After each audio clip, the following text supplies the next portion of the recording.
Comedy, crime, thriller film the family के बारे में बताऊंगा। Spoiler alert. सावधान रहें और ध्यान रखें।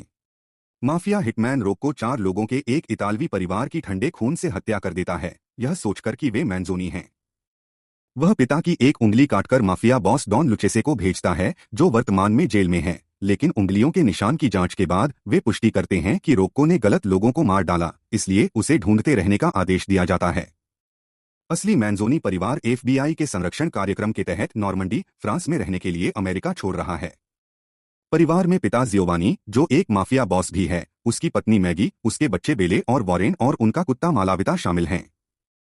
वे लगातार क्यों जा रहे हैं और अपने नाम क्यों बदल रहे हैं, इसका कारण डॉन लुचेसे है, जिसने कई साल पहले जियोवानी को मारने की कोशिश की थी क्योंकि वह उसका प्रतिद्वंद्वी माफिया बॉस था। जियोवानी ने पुलिस को उसके बारे में बताकर उस पर पलटवार किया, जिससे वह जेल चला गया, और अब लुचेसे के आदमी उससे बदला लेने के लिए लगातार उसकी तलाश कर रहे हैं। परिवार आधी रात को नॉर्मंडी में अपने नए घर पहुंचता है। बिजली चालू करने और फिर से आग लगाने के बाद जियोवानी बहाना बनाता है कि वह संपत्ति देखने जा रहा है, लेकिन सच तो यह है कि वह अपनी कार की डिक्की से एक लाश निकालकर पिछवाड़े में दफना देता है। अगली सुबह हर कोई अपने नए जीवन की शुरुआत करने के लिए तैयार हो जाता है। मैगी शहर देखने और यह देखने के लिए जाती है कि क्या कुछ दिलचस्प है या देखने लायक है। कैफे में वेट्रेस से मिलकर उसकी सबसे बुरी आशंकाएं सच हो जाती हैं, जहां वह रुकती है। यह एक छोटा शहर है और इसमें करने के लिए बहुत कुछ नहीं है। फिर वह किराने का सामान लेने के लिए सुविधा स्टोर जाती है, जहां वह क्लर्क और कुछ ग्राहकों को अमेरिकियों का अपमान करते हुए सुनती है, यह सोचकर कि मैगी उन्हें समझ नहीं पाएगी क्योंकि वे फ्रेंच बोल रहे हैं। गुस्से में वह अलमारियों से कुछ शराब और एक गैस टैंक उठाती है और स्टोर रूम में फेंक देती है, इससे पहले कि वह माचिस जलाकर उसमें फेंक दे।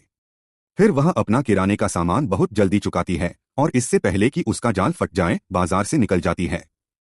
बाद में वह एक फास्ट फूड जगह पर दोपहर का भोजन करती है, जहां वह अपना सोडा पीते समय बहुत शोर मचाकर लोगों का ध्यान आकर्षित करती है, और फिर वह चर्च जाती है, जिससे उसे पुजारी से दोस्ती करने का मौका मिलता है। बेले और वॉरेन अपने नए स्कूल जाते हैं और वॉरेन कुछ गुंडों के साथ जल्दी ही मुसीबत में पड़ जाता है, जो उससे बहुत स्मार्ट तरीके से बदतमीजी से बात करने के बाद उसे बाथरूम में पीटते हैं। जब दोपहर का भोजन होता है तो वह अपनी बहन से मिलता है और उसे वह सारी जानकारी बताता है जो उसने पहले ही स्कूल में किसके बारे में क्या है यह जान लिया है, क्योंकि वह वहां एक छोटा माफिया समूह शुरू करने की योजना बना रहा है। स्कूल खत्म होने के बाद बेले घर वापस जाने लगती है, जबकि 4 किशोर लड़कों वाली एक कार उसका पीछा करती है, उससे उनके साथ घूमने के लिए कहती है। पहले तो बेले मना कर देती है, लेकिन जल्द ही वह शहर में खो जाती है और फैसला करती है कि उसे सवारी स्वीकार कर लेनी चाहिए। लड़के हालांकि उसे उसके घर ले जाने के बजाय उसे झील के किनारे एक जगह ले जाते हैं जहां किशोर आमतौर पर घूमते हैं। बेले उनसे उसे घर ले जाने के लिए कहती है, लेकिन नेता उसे रुकने और आराम करने के लिए कहता है, इससे पहले कि वह उसकी पोशाक का पट्टा नीचे कर दे, जबकि उसके शब्द व्यंग्य से भरे होते हैं। उन्हें इससे दूर नहीं जाने देने के लिए बेले कार में वापस जाती है और एक टेनिस रैकेट पकड़ती है और लड़के को पीटने के लिए इसका इस्तेमाल करती है, इससे पहले कि वह दूसरों को महिलाओं के प्रति अधिक सम्मानजनक व्यवहार करने के लिए कहे। फिर वह लड़के की कार लेती है और उसे अपने घर वापस चलाती है। इस बीच जियोवानी संपत्ति के गेट पर सिगरेट पीने जाता है, जो उसे नहीं करना चाहिए। वह जल्दी से नोटिस करता है कि पास में एफबीआई एजेंट छिपे हुए हैं और उस पर नजर रख रहे हैं, और कांच के बगीचे शेड की जांच करने के लिए अंदर जाने का फैसला करता है। बहुत सारी चीजें बाहर फेंकने के बाद उसे एक टाइपराइटर मिलता है, और यह देखकर कि यह अभी भी काम करता है, वह सोचता है कि आखिरकार उसके लिए अपनी आत्मकथा लिखने का समय आ गया है, जिसमें बताया गया है कि कैसे उसने दशकों पहले अपने दादा द्वारा शुरू किए गए पारिवारिक व्यवसाय को संभाला था। जब वह आराम करने के लिए रुकता है तो वह अपने पड़ोसी से अपने जुड़े पिछवाड़े के माध्यम से मिलता है, और जब उससे पूछा जाता है कि वह जीविका के लिए क्या करता है तो वह लेखक होने की कहानी बनाता है। बाद में शाम को जब परिवार एक साथ रात का खाना खा रहा होता है तो उनसे रॉबर्ट स्टैनफील्ड, उनके मामले के प्रभारी एफबीआई एजेंट, मिलते हैं।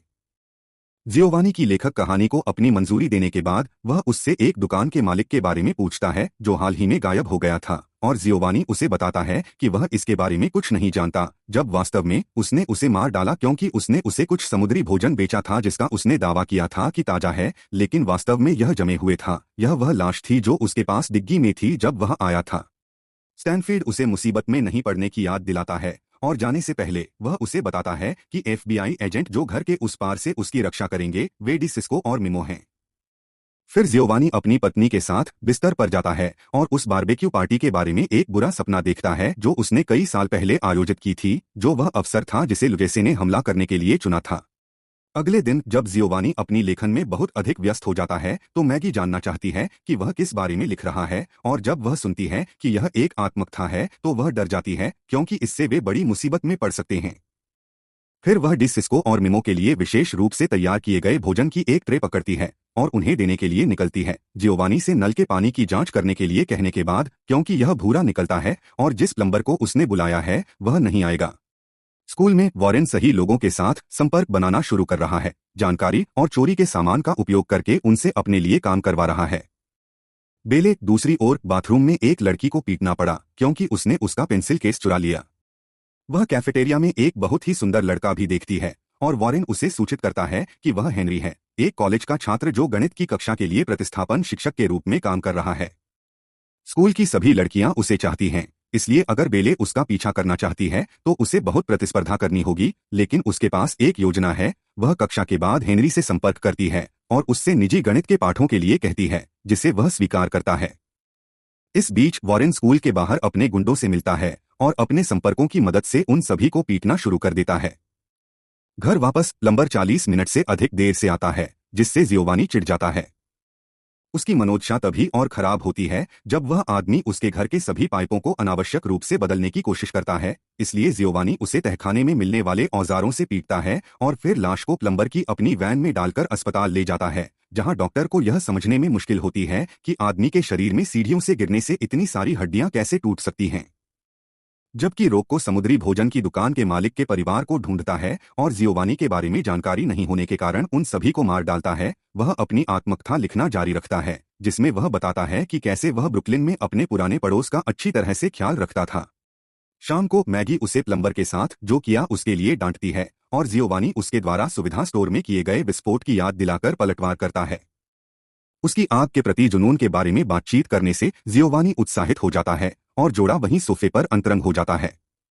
जब सप्ताहांत आता है तो परिवार एक बारबेक्यू पार्टी आयोजित करता है और सभी पड़ोसियों को आमंत्रित करता है, एक ऐसा विचार जो उन्हें बहुत पसंद नहीं है, लेकिन स्टैनफील्ड ने जोर दिया ताकि वे समुदाय के साथ बेहतर तरीके से एकीकृत हो सकें। मैगी बेले से इस हेनरी लड़के के बारे में पूछती है जिसे उसने आमंत्रित किया है और उसे सुरक्षा का उपयोग करने की याद दिलाती है, लेकिन बेले उसे बताती है कि उसे चिंता करने की जरूरत नहीं है क्योंकि वह किसी कक्षा में जल्दी नहीं करेगी, वह अपने जीवन के प्यार के साथ सही समय और जगह चुनेगी। फिर वॉरेन सोडा की विभिन्न बोतलें लेकर आता है और अपनी माँ से फ्रेंच खाना बनाना बंद करने और इसके बजाय अमेरिकी व्यंजन बनाने के लिए कहता है क्योंकि पड़ोसी यही उम्मीद करते हैं। पता चलता है कि वह सही है, पड़ोसी पूर्व सन की यांकियों को देखने आए हैं और उनका अजीब खाना खाकर खुश हैं। बेले हालांकि सहमत नहीं है और कहती है कि वह उसे दुनिया का सबसे अच्छा पिता मानती है। अब बेहतर मूड में जियोवानी पार्टी में शामिल होता है, केवल तभी फिर से चिढ़ जाता है जब पड़ोसी उसे ग्रिल में आग लगाना सिखाने की कोशिश करने लगते हैं। जियोवानी कल्पना करता है कि वह उनके असभ्य होने के लिए उन्हें किन तरीकों से यातना दे सकता है, लेकिन सौभाग्य से इससे पहले कि वह कुछ भी बेवकूफ कर सके, उसे हाल ही में आए स्टैनफील्ड ने बाधित कर दिया। दोनों पुरुष निजी तौर पर बात करते हैं और स्टैनफील्ड जियोवानी को सूचित करता है कि व्हाइट हाउस में लोग उसकी इस किताब के बारे में चिंतित हैं जो वह लिख रहा है क्योंकि इससे कई लोग मुसीबत में पड़ सकते हैं, लेकिन जियोवानी वादा करता है कि वह इसे अपने लिए कर रहा है और इसे जनता के लिए जारी करने की योजना नहीं बना रहा है। वह उसे यह भी बताता है कि जियोवानी का लुचेसे के बारे में बताना FBI का अब तक का सबसे अच्छा विज्ञापन रहा है और आजकल जियोवानी के पुराने माफिया गिरोह के अधिक से अधिक सदस्य सुरक्षित जीवन जीने के लिए सुरक्षा के बदले में जानकारी दे रहे हैं। पार्टी के अंत में बेले निराश है कि हेनरी नहीं आया। अगले दिन जियोवानी भूरे पानी की समस्या पर चर्चा करने के लिए मेयर से मिलने। हालांकि आदमी के पास कोई समाधान नहीं है और जियोवानी कार्यालय से बिना किसी तरह की परेशानी पैदा किए जाने से पहले उसे पीटने की कल्पना करता है। इसके बाद वह जल कंपनी का दौरा करता है, जहां वह पुष्टि करता है कि पानी पहले से ही उनके जलाशयों में गंदा आता है और वहां के एक कार्यकर्ता उसे कारण के पीछे एक सुराग देता है, एक स्थानीय उर्वरक कारखाना। जियोवानी अगले उस कारखाने का दौरा करता है और जब बॉस बे और असभ्य साबित होता है तो जियोवानी उसे अपनी कार के पीछे बांध देता है और सड़क पर तब तक घसीटता है जब तक कि वह कबूल करने के लिए तैयार न हो जाए। आदमी उसे बताता है कि भूरे पानी को पाने के लिए उसे किस टरबाइन को निष्क्रिय करना होगा, और अब जब उसके पास वह जानकारी है जिसकी उसे जरूरत है, तो जियोवानी उसे सड़क के बीच में उसकी बाइक के साथ छोड़ देता है, यह वादा करने के बाद कि अगर उसने कभी किसी को बताया कि क्या हुआ तो वह उसके अंडकोश काट देगा। जब वह घर लौटता है तो उसे स्टैनफील्ड उसकी पांडुलिपि पढ़ते हुए पाता है, जो उसे काफी पसंद है, लेकिन फिर भी जियोवानी को पहले स्थान पर इसे लिखने के लिए डांटता है।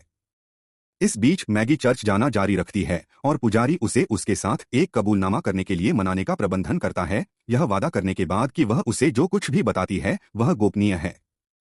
हालांकि वह जो बातें कहती है वह इतनी परेशान करने वाली होती हैं कि